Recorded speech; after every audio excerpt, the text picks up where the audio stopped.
I'm back after a very long stint of not posting anything on YouTube. I'm finally back and hoping to be a bit more consistent.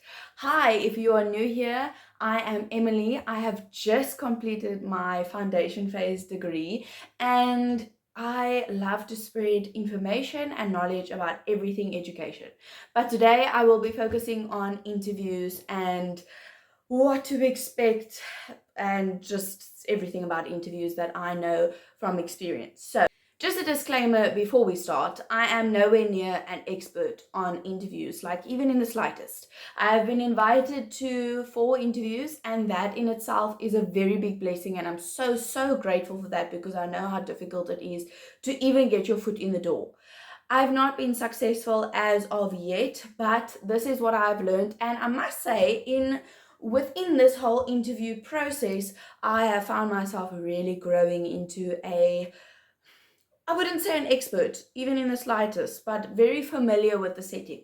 So let me kind of set the scene for you, right? If you are going for an interview or looking for jobs, this is kind of what you can expect. And the only reason I'm making this video is because I could not find anything that I could relate to in terms of the actual setting and what it's actually like to go to an interview. So this is why I am making this video. Okay, so let me set the scene for you about how it kind of goes down. You get there, I would highly recommend that the time that you are given, you don't show up at that time. You show up about 10 minutes before the time. Immediately put your phone away. Take yourself a little bag, put your car keys in it and your phone or whatever it is that you have on you, put it away, sit there where they tell you to wait with your arms, not your arms crossed like this because you look upset, but like just fold your hands into your lap. And you will have to wait, unfortunately, and that wait is very uncomfortable and it's very silent, especially when you're sitting with other people in the room that are also interviewing for the same job that you're interviewing for. Very awkward, but it has to be done. Okay, so a lot of the time they might give you like a bottle of water. Sometimes you only get water when you go into the actual venue of wherever it is. It could be the principal's office, it could be the staff room, it could be the boardroom. It just really depends on the setting of the school. Okay, and I would highly recommend, even if the school doesn't ask you to, take a folder with certified copies of everything that you think you would need. So your ID, your transcripts, your academic records, anything that you feel like you should take with. Your SACE is very important. If you've gotten your SACE, get certified copies so that if they maybe want to see it, they can. But also, you look prepared when you walk in there with a file. That's actually something that I picked up from someone else, and I have been doing it. I wouldn't say it works like a charm, but you know what? They always seem very impressed with the fact that I have files and things with me. Okay, so now you are sitting there and you're waiting. Sometimes it goes a little bit over time depending on the person who is in front of you. And then sometimes they are very on time. It really all just depends. But don't take your phone out. Don't sit with your phone in your face because you look antisocial. If anything, make conversation around you or just sit there and embrace the awkward silence, because that's what I prefer to do, because you are so nervous and you are really shaky and you feel you don't really want to speak to anyone, that's fine. Don't. You really don't have to. There's a lot going through your mind. Yes. So then they call you in and immediately now, look, okay, the first 3 interviews, I struggled with this because I am a confident person and I do know that I know what my answers are. I know what my teaching philosophies are. I know how I see teaching. I have a massive passion for teaching. But to convey that, I was like I didn't know what to say. So I just kind of decided by the time it was the 4th interview, I was like, you know what? I'm never going to see these people again. Just give them the show that they want. So I walked in there and I was just like, hi, how are you? Thank you so much for the opportunity. And like being so grateful that you have the opportunity in the first place, right? So you walk in there. There's about, depending on the interview, I have had up to 6 people sitting in front of me. And they put you in the literal hot seat right in front of all of them. And you immediately just take your hand so that you don't fidget. And you sit down. Try not to like over cross your legs like this. Just cross your feet if you must. It's just whichever is comfortable. You want to make sure that you are kind of, I don't know how to explain it, just kind of welcoming, and that you have like, they must really see this passion, they must like literally feel the fire coming off of you, the fiery passion that you have coming off of you, right? So more times than not, they're going to start off with saying thank you for coming. They might give you a little bit more detail about the post, but sometimes they don't even do that. And then they are going to ask you, almost guaranteed, they are going to ask you, tell us about yourself. And this is where I really struggle, because what do you say about yourself? Because what they want you to do is talk about kind of what's on your CV. They want you to talk about like who you are as a person, of course, and then some of your professional experience that you may have, but you don't want to give it all in that little, piece of information, because there's more questions coming, you see. So I like to kind of keep it a little bit short and sweet. I reintroduce myself, even though they know my name already.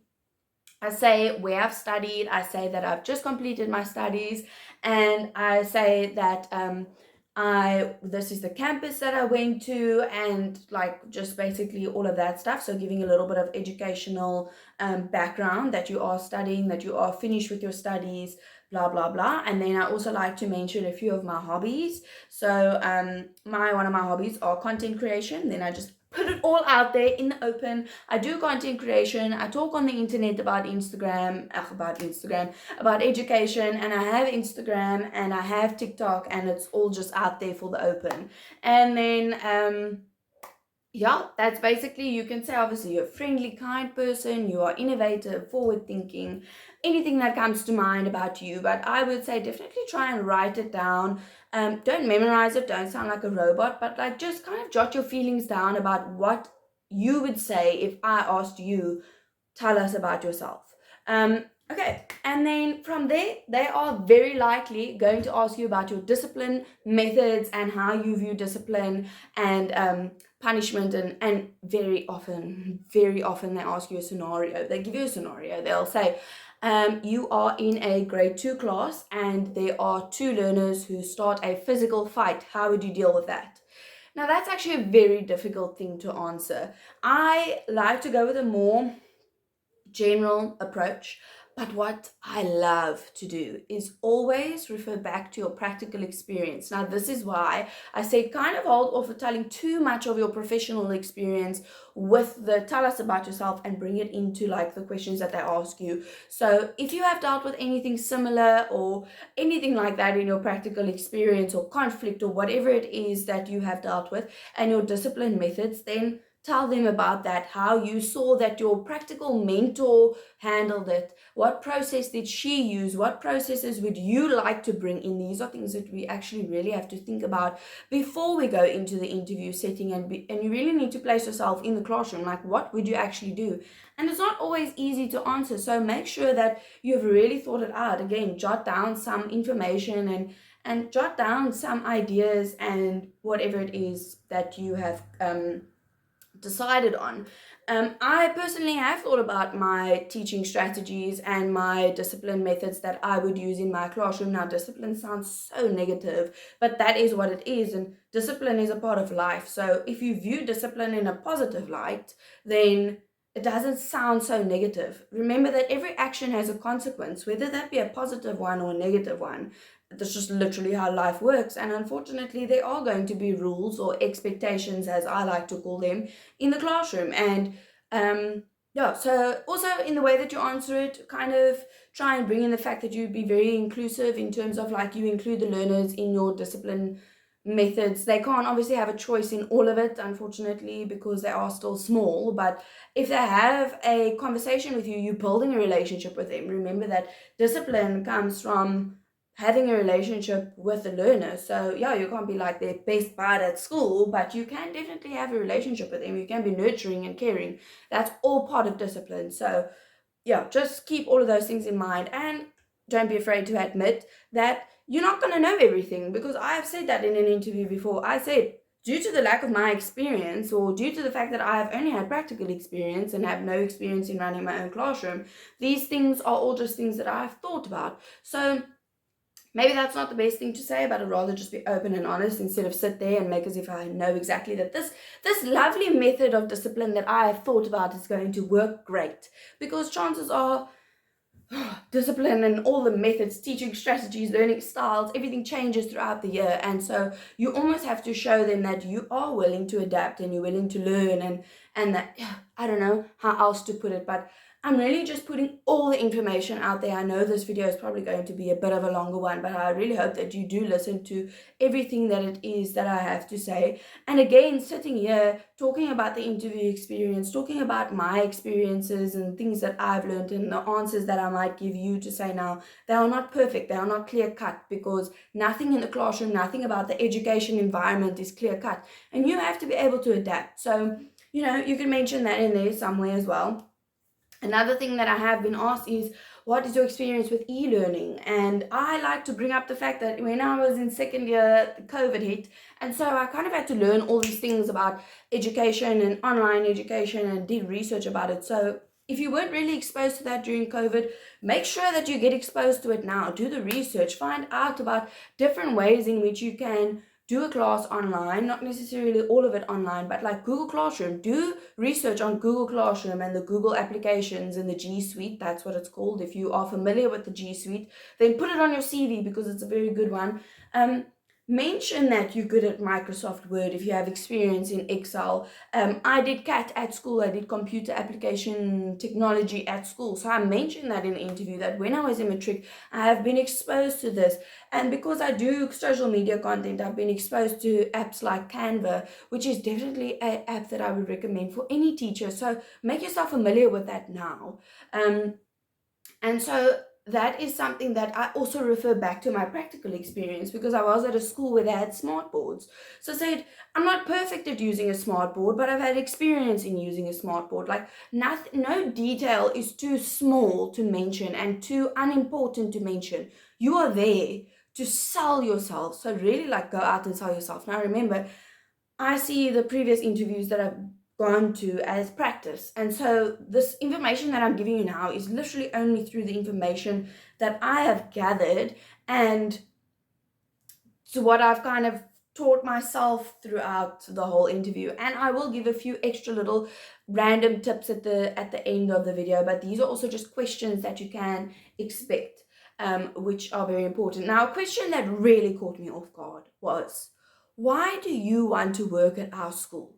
And immediately in my head, whenever they ask me this, I'm like, because I need a job, because I'm unemployed, because I've just come out of university, I've just gotten my degree, I want to be a teacher, I want to have a job, you know. And so it's always like, how do I answer this in better words than what I just said? Because if you could just be honest, that would be great, but unfortunately you can't sit there and say that, maybe in a joking way, but I'm personally way too scared to say something like that. So kind of what I would go along the lines of is the general fact that I truly do believe, and you have to believe this within yourself, that I am an asset to the teaching community, and therefore I really do believe that my skills and values would be an asset to your school, and I believe that I can have a lot of personal and professional growth within your school setting. Something along the lines of that. I don't even know if that answer is correct, but you know what, it sounds great in my head, so I'm just going to go with it. So that was also one of the questions that I have been asked. They might ask you, what extracurriculars can you offer? You need to be able to refer back to something, or you need to say, look, I'm not perfect at any of these extracurriculars, because I'm really not. I was never in the A teams at school. I literally have a level 0 hockey course behind my name, but that also doesn't mean that I know how to coach. One thing that I do have that is beneficial is that during the course of my degree, we did a subject called movement, right? So we spoke about mini hockey, we did tests on mini cricket and mini tennis and all the sports and stuff. So I mentioned that. I'm like, well, throughout my training, this is what I did. And so I have knowledge about it. It doesn't mean that my coaching styles will be perfect, but I'm willing to learn and to try and even be supervised under someone who has more experience. Just really show that you're willing to learn. Be aware that you are a new teacher and that you are going to learn way so much more than what you learned in this degree that felt like it was never ending. And they are going to bring up the CAPS document if that school uses the CAPS document. They are going to ask you, what's your experience with the CAPS document? What's your experience with the ATPs? And then you need to really think hard about, oh my word, okay, so I did lesson plans when I was doing my practical experience. And all of my lesson plans that I had to do were according to the CAPS document. And I have learned about all the learning areas within the CAPS. I'm well trained with the CAPS document or with the ATPs or whatever. You can say, look, I am unsure about the ATPs because I do still, not that I struggle with the ATPs, but they are not really a format that I enjoy using, and that's okay, and there's nothing wrong with admitting that. But then afterwards saying, but I'm willing to learn, and I am a fast learner, and I assure you that that will not be a problem.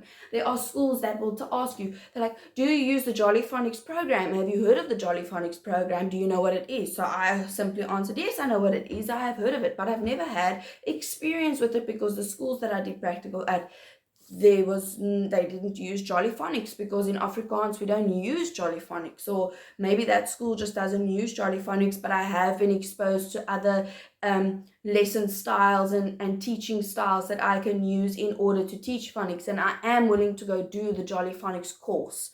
So I'm just really like spitting out things. These are very specific to what I have experienced within the interviews and the questions that I have been asked. So I might also not cover all the different types of questions that I will get here. They might even ask you, how will you get a parent involved in a learner who is struggling's life? Like in terms of struggling with their academics, or maybe they're struggling emotionally. Those are things that you really have to think about. And no, you don't have a perfect answer for it, because if you've not been exposed to that, if you've not had to deal with that before, if you have no experience in that, you're not going to be able to answer it perfectly. But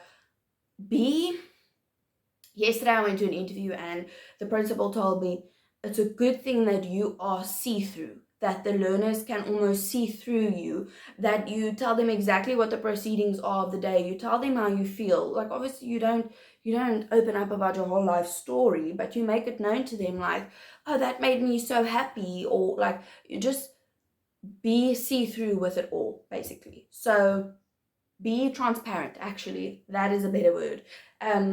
So yeah, part of parent involvement and part of getting them involved is to be transparent, to have open, good, effective communication, which is not always possible, which is not always easy. They might ask you, how will you keep in contact with your parents? So you need to decide, are you going to do a WhatsApp group? Are you going to just have an email broadcast, or what's the plan? It's like something that you personally have to decide.